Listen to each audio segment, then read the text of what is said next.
Америк нэгдсэн улсын дипломатууд гал зогсоох асуудлаар хэрэлцэхээр Орос улбаны улсыг зорьжээ. Европын улс болон Канада улс Америк нэгдсэн улсын бараа бүтээгдэхүүний гайлын тарифыг нэмэхээр болсноо зарлалаа. Канада улсад 7-гийн бүлгийн гадаад хэргийн сайд нарын чуулган эхэлж байна.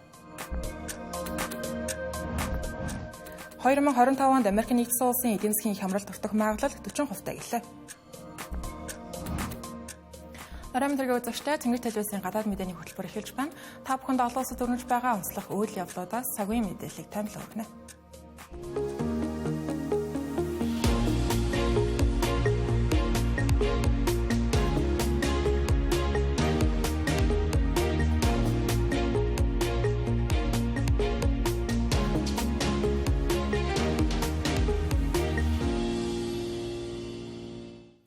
Олон улсын хэвлэлүүд Орос улбаны улсын эрх баригчид 30 хоногийн турш гал зогсоох тухай Америк нэгдсэн улсын боловсруулсан саналыг хүлээн авах эсхийг анхааралтай ажиглаж байна. Кремлээс албаныхан хүлээн авах эсхийг хараахан шийдээгүй байгаа гэх мэдээллийг өгсөн.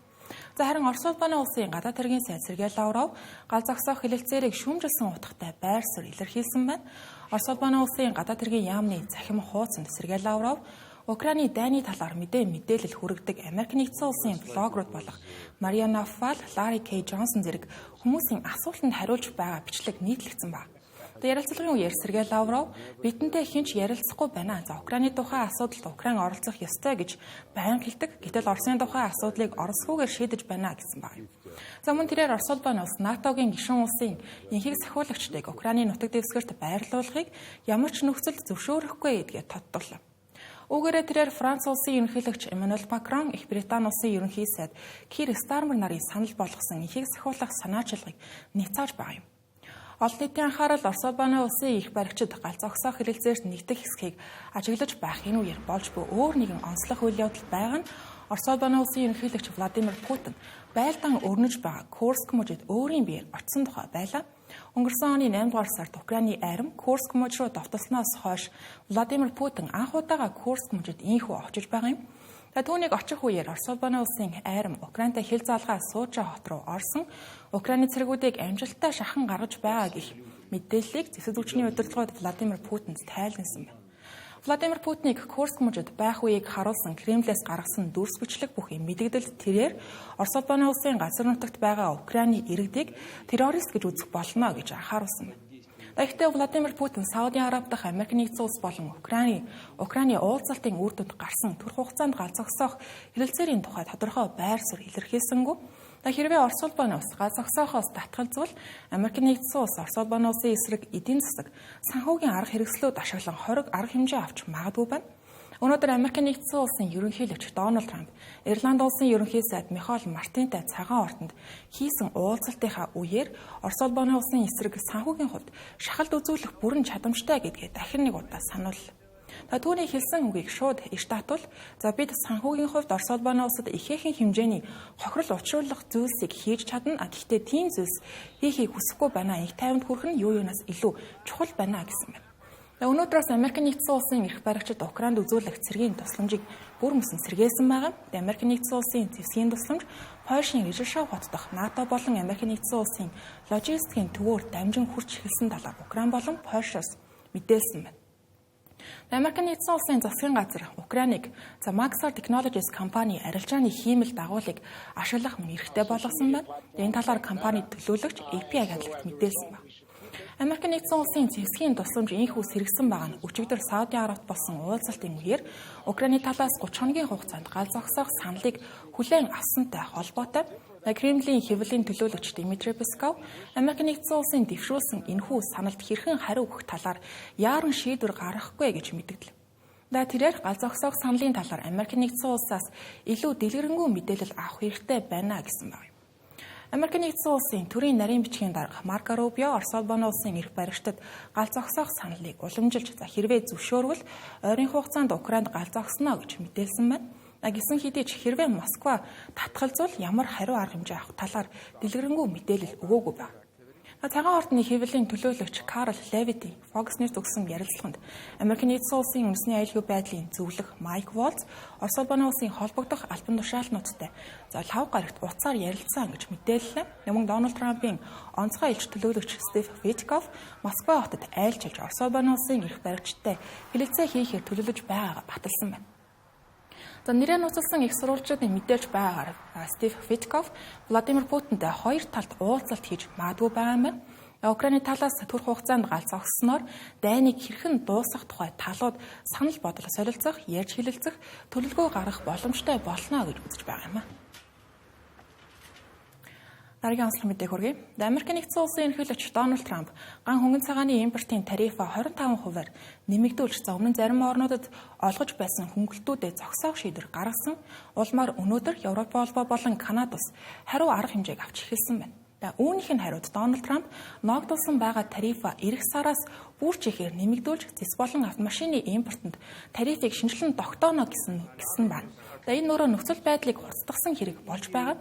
Канада болон Европын холбооны удирдагчид Дональд Трампын тарифын бодлогыг хууль бус үндэслэлгүй гэж үзэж байна. Тиймдээч Америкийн нэгдсэн улсын бүтээгдэхүүнүүдэд хариу тариф ногдуулахаас өөр аргагүй болсон гэж үзсэн байна. Улмаар Канада улс өнөөдрөөс эхлэн Америкийн нэгдсэн улсаас импортлох бараанд 25% галийн тариф тогтоохоор болж байна. Үүнд ойролцоогоор 30 тэрбум Канада доллар буюу 20 тэрбум Америк долларын үнэлгээ бүхий бараа бүтээгдэхүүнүүд багтаж байна. Канада улсын ерөнхий сайдаар сонгогдоод байгаа Марк Карни Америкийн нэгдсэн улстай шинээр худалдааны гэрээ байгуулахад бэлэн байгаа гэдгээ мэдгдсэн. Гэхдээ Канадын тусгаар тогтнолыг Америкийн нэгдсэн улс хүндэх ёстой гэсэн болцлыг тавьсан байна. Харин Европын холбооны тухайд 4-р сарын 1-ээс эхлэн Америкийн нэгдсэн улсаас импортлж байгаа завь, бурбон викси, мотоцикл зэрэг нийтдээ 26 тэрбум еврогийн үн бүхий бараанд шинэ тариф тогтооно гэдгээ зарлаа. Европын холбооны ерөнхийлөгч Урсула фон дер Лайен тариф бол татвар энэ бизнес эрхлэгчид болон хэрэглэгч нарт аль алинд нь муу үр дагавартай гэдгийг онцолсон байна. Мөн тарифын улмаас ажил эрхлэлт бүтээгдэхүүний үн өсөх аюултайг анхаарууллаа. Европын холбооны тооцоололоор Америкийн нэгдсэн улсын шинэ тариф нь Америкийн нэгдсэн улсад нийлүүлдэг нийт экспортын 5% нөлөөлөх байгаа юм байна. Нөгөө талд Канада улсын ган хөнгөн цагааны экспортын 90% нь Америкийн нэгдсэн улс руу очдгоо гэдгийг анхаарах хэрэгтэй. Дональд Трампын тарифын бодлогыг эсэргүүцэгчид олон улсаар зогсоохгүй дотоод нь ч мөн адил байгаа. Тухайлбал Quaker Oats, Folgers, PepsiCo, Conagra зэрэг томоохон хүнсний үйлдвэрлэгч компаниуд Америкийн нэгдсэн улсын ерөнхийлөгч Дональд Трампд хандан какао, жимс зэрэг Америкийн нэгдсэн улсад үйлдвэрлэгдэггүй орцуудаа тарифаас чөлөөлүүлэхийг хүссэн захидлыг илгээлээ. Захидлыг Америкийн нэгдсэн улсын хэрэглэгчдийн эрх ашигыг хамгаалах байгууллагаар дамжуулан хөрвүүлсэн байна. Америкийн нэгдсэн улсын энэхүү шинэ тарифын бодлого дотоодын ган хөнгөн цагааны үйлдвэрлэлийг дэмжих зорилготой гэж Дональд Трамп үздэг. Гэсэн хэдий ч энэхүү бодлогыг эсэргүүцэгчид барааны үнийг нэмэгдүүлж эдийн засгийн өсөлтийг сааруулна гэж үзэж байгаа юм. Америкийн нэгдсэн улсын төрийн нарийн бичгийн дарга Марко Рубио долоогийн бүлгийн гадаад хэргийн сайд нарын уулзалтанд оролцохоор Канада улсын Ламельба хотод хүрэлцэн ирлээ. Энэ удаад Марко Рубиог долоогийн бүлгийн улс орнууд тиймч таатай уур амьсгалтай хүлээн авахааргүй байна. Их Британи, Канада, Франц, Герман, Итали, Япон зэрэг улс орнууд нь бүгдээрээ Америкийн нэгдсэн улсын ойрын холбоотон улсууд байна. Гэвч эдгээр улс орнууд Дональд Трампын цэцгэргааны ган хөнгөн цагааны импортын татварын тухай шийдвэрүүдэд тун сэтгэл дундуур байгаа юм. Канада улсын гадаад хэргийн сайд Мелани Жоли энэ асуудлыг уулзалтанд заавал хөндөж Европын холбоотнуудтай хамтран Америкийн нэгдсэн улсад шахалт үзүүлэх болно гэж мэдэгдлээ. Тэрээр Дональд Трампын цагаараа Канада улсад эдийн засгийн шахалт үзүүлэх замаар Канада улсыг Америкийн нэгдсэн улсад нэгтгэх гэж орлож байна гэж үзсэн байна. Энэ ч өөрөө оргүй худал зүйл огт биш. Дональд Трамп Канада улсыг Америкийн нэгдсэн улсын 51 дахь мужи болгох саналтай байгаа гэдгээ албан тушаалтаа томилогдсноос хойш удаадараа илэрхийлж байна. Өгөөж зогсохгүй тэрээр энэ 7 хоногийн ихээр өөрийн сошиал хуудсанда Канада улс тарифаас чөлөөлөгдөхийг хүсэж байгаа бол Америкийн нэгдсэн улсын муж ус болохыг зөвлөж байна гэсэн байна. Марко Рубиогийн хувьд Дональд Трампын байр суурийг баг зэрэг зөөлрүүлж Дональд Трампын эдгээр байр суурь нь ердөө санаа бодлоо илэрхийлсэн үгсээ гэж тайлбарсан байгаа хэдий ч энэ нь өөр Канада улсын хувьд төдийлөн итгэл үнэмшил төрүүлэхгүй байна. Тарифын асуудал дээр Америкийн нэгдсэн улс буудхийг шинжгүй байгааг Рубиогийн мэдээлэлээс харж болохоор байна. Марко Рубио Америкийн нэгдсэн улсын худалдааны бодлогыг Америк улсын өрсөлдөх чадварыг хамгаалах зорилготой гэж хамгаалж мөн долоогийн бүлгийн түншүүд нь үүнийг ойлгох учиртай гэсэн байна. Харин 7-гийн бүлгийн гишүүн орнуудын хатуухан шүүмжлэл тааг өөр амьсгалтай нүүр тулах хэсэг тухай сэтгүүлчийн асуултанд Марко Рубио шууд хариулт өгөхөөс татгалзсан байна. Энэ удаагийн 7-гийн бүлгийн уулзалтын үеэр Украины дайны асуудал мөн адил хэрэлцэгдэх чухал асуудлуудын нэг байгаа.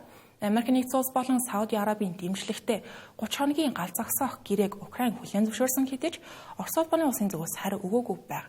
Тиймээс өнөөдрийн уулзалтаар Орос улбаны улсыг гал зогсоох хэлэлцээрийг дэмжихийг шахсан урайлсан мэдгдлүүд гарна гэдэг нь тодорхой байна. Гал зогсоох энхийн хэлэлцээр байгуулах асуудлаас гадна Америк нэгдсэн улсын ерөнхийлөгч Дональд Трамп Орос улбаны улсыг 7-гийн бүлэгт буцаан элсүүлэх сонирхолтой байгаагаа илэрхийллээ. Энэ Европын холбоотнуудыг бол нэлээд түгшээсэн асуудал болж байна. 7-гийн бүлэг нь 11 жилийн өмнө Орос улбаны улсыг оролцуулаад 8 бүлэг гэгддэг байсан. Харин 2014 онд Орос улбаны улс Украинаас Кримийг салгасны дараа Орос улбаны улсыг бүлгээс хасаж буцаад 7-гийн бүлэг гэгддэг болсон байна. Украины дан дуусаагүй байгаа цагт Орос улбаны улсыг энэхүү бүлэгт дахин элсүүлэхийг Европын улс орнууд хүлээн зөвшөөрөхгүй гэж олон улсын шинжээчид таамаглаж байна. Дэлхийн хамгийн том эдийн засагтай улс болох Америк нэгдсэн улсын эдийн засаг энэ онд хямралд хүртэж болзошгүй байна. Дэлхийн тэргүүлэгч хөрөнгө оруулалтын банкуудын нэг болох JP Morgan банкны эдийн засагчид энэ онд Америк нэгдсэн улсын эдийн засгийн хямралд хүртэх магадлалыг 40% гэж тооцооллоо.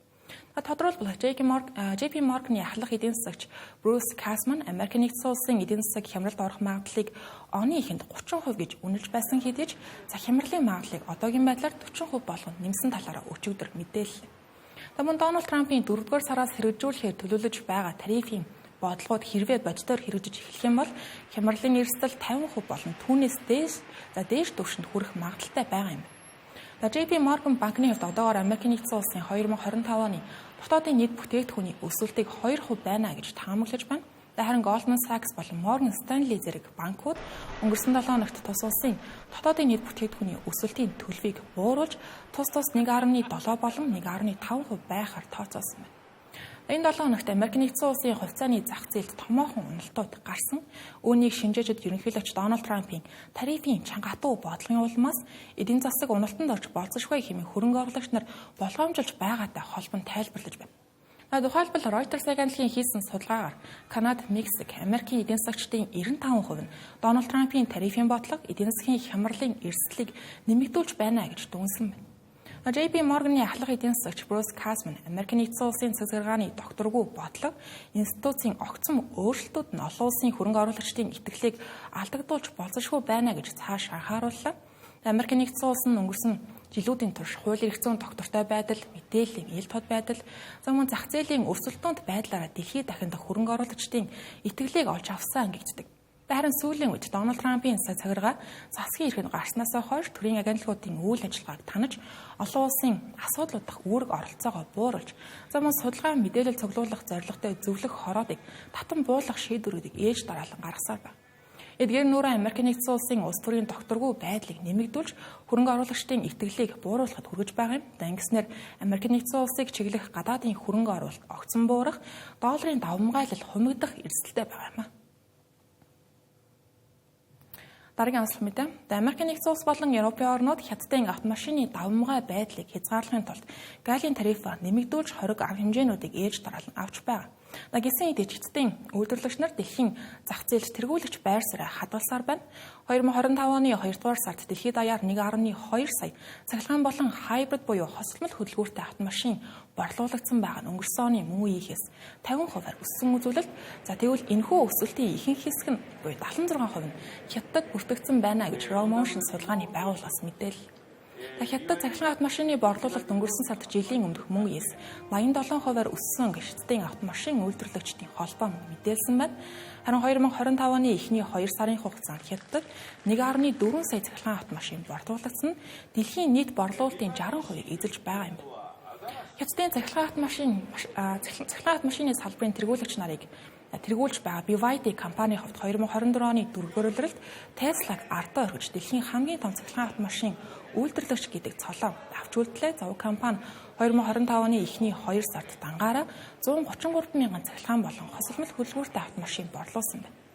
Түүнчлэн экспорт нь 2 дугаар сард 2 дахин өсөж 67 мянган машин гадаадын улс орнууд руу нийлүүлсэн байна.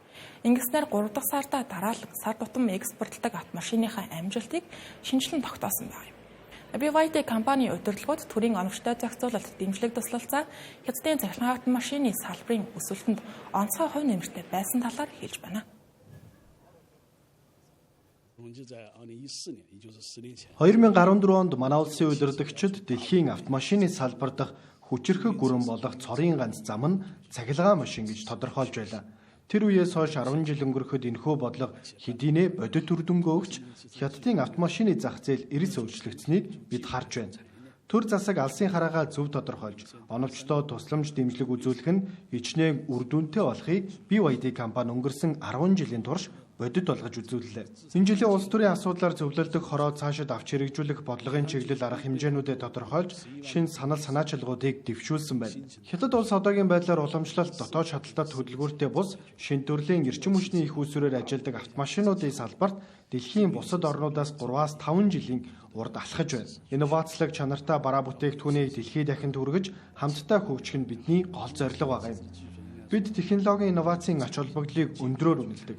Манай компанийн хувьд 110 мянган инженер ажиллаж байгаа. Тэд манай компани хамгийн үнцэнтэй хөрөнгө юм.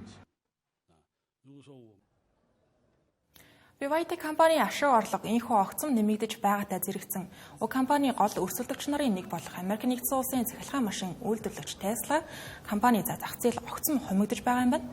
Tesla компани борлуулалт 2 дугаар сард 50 гаруй хувиар унаж ердөө 31 мянган орчим автомашин борлуулсан байгаа юм а.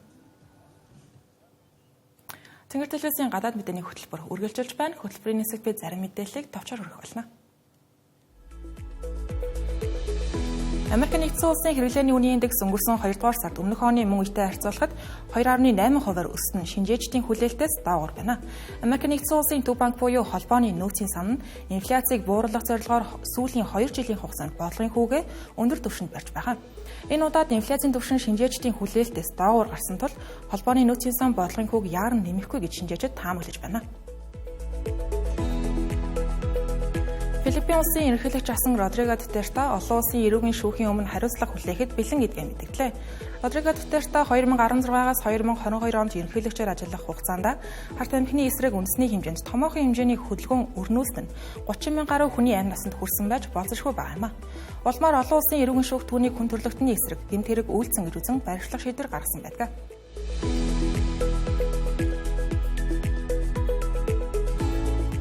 Бүгд найрамдах Солонгос улсын засгийн газар орон нутаг дахь эмч нарын хомсдлыг шийдвэрлэх зорилгоор анагаахын их сургуулиудын эсэлтийг нэмэгдүүлэхэд төлөвлөсөн ч эмч нар болон оюутнуудын хүчтэй эсэргүүцэлтэй тулгараад байна. Одоогийн байдлаар улсын хэмжээнд анагаахын их сургуулиудын 12 мянга гаруй оюутан хичээлдээ явахаас татгалзсан байна. Эсэргүүцлээ илэрхийлж байгаа эмч оюутнууд эмч нарын хомсдол нь хөдөлмөрийн нөхцөл, цалин хангамж, ажлын ачаалттай холбоотой гэж үзэж байгаа юм.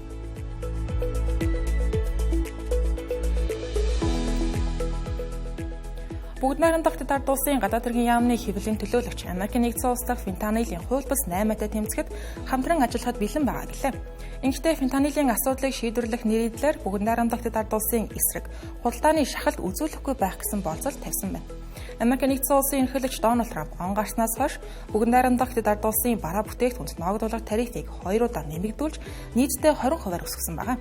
Тэрээр үүнийгээ бүгд найрамдах Ард улсын засгийн газар фентанилийн үйлдвэрлэл нийлүүлэлтэнд хянаж тавихгүй байгаа учраас авах ёстой арга хэмжээ гэж тайлбарласан байдаг.